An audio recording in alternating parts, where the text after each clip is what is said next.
Parce que il n'y a pas plus grande question piège que pourquoi en un mot. Pourquoi moi? Moi, j'ai été choisi pour traverser les difficultés que j'ai traversées. Et ben, ce pourquoi-là, en fait, il n'y a personne qui a la réponse.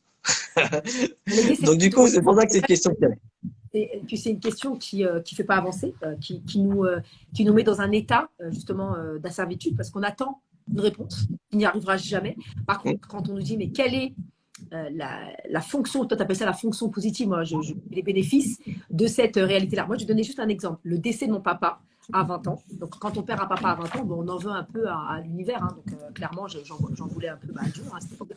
Et subhanallah, avec du travail, etc., bon, je me rendais compte que c'était plus une colère vis-à-vis de moi-même. Et aujourd'hui, je dis et j'affirme que c'est grâce à la mort de mon père à 20 ans, ça a créé une espèce de blackout dans mon esprit. J'ai pris un chemin mais incroyable. Et en fait, mon père, voilà, c'était sa vie. Il était prévu dans sa vie. En tout cas, voilà, c'était un contrat. J'appelle ça les contrats avec Dieu. Tac, qui devait partir à ce moment-là. Et bien, ça m'a fait grandir. À 20 ans, j'en avais 40. Et quand un grand sage, en tout cas un ami m'a dit, mais quel avantage que tu tires de la mort de ton père? Et subhanallah, sur le coup, il n'y en a pas, mais si, parce que de toute façon, je vous donne cet exemple-là parce que la mort, c'est quelque chose sur lequel on ne peut pas polémiquer. Ça, c'est une vérité immuable. Et en fait, la fonction positive de cette épreuve-là, c'est que mon père, il est mort, il avait 53 ans, il était beau, il n'avait aucune dette, il nous avait laissé avec un toit sur la tête, alhamdoulilah. En plus, on va tous mourir, on est d'accord, ça, tout le monde va mourir.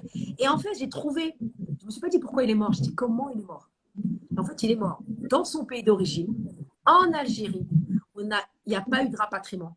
Il n'y a pas eu la galère, tu sais, des passeports, la galère, rien. Ça a été d'une simplicité.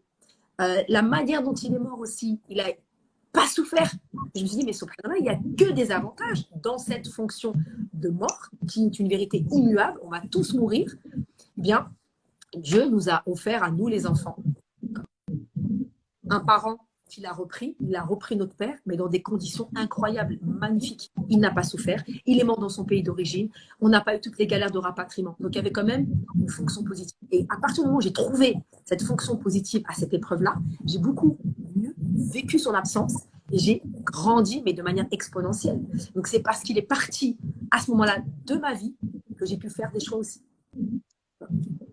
Et ça, aujourd'hui, là, par rapport à l'excellence de tout à l'heure, tu vois, j'ai fait le lien avec ça. J'ai dit, attends, comment j'ai vécu, à quel moment je me suis réconciliée avec le décès de mon papa? À quel moment je me suis réconciliée? Eh bien, je me suis réconciliée avec le décès de mon papa au moment où j'étais dans mon excellence. Tu vois ce que je veux dire ou pas? Quand j'ai fait la transmission tout à l'heure, complètement. Je me suis arrêtée. Je dis, à quel moment j'étais en colère et à quel moment j'étais en paix? Eh bien, je me suis rendu compte que j'ai fait la paix avec le décès de mon papa à partir du moment où, tu sais, j'ai déroulé les 3 choses. J'ai analysé, j'ai cherché des incohérences, il n'y en avait pas. Quand j'ai compris que tout était, j'ai tout confronté, tu vois. Et quand j'ai dit, mais en fait, c'est juste parfait. Tout est logique, on va mourir. Et c'est pas pourquoi il est mort, c'est comment il est mort, mais il est mort d'une manière extraordinaire. Waouh! Avec toute sa famille, avec sa mère, enfin, il y avait tout le monde, quoi. Mais tout cela, c'était plein, c'était une janaza qui était blindée, masha'Allah.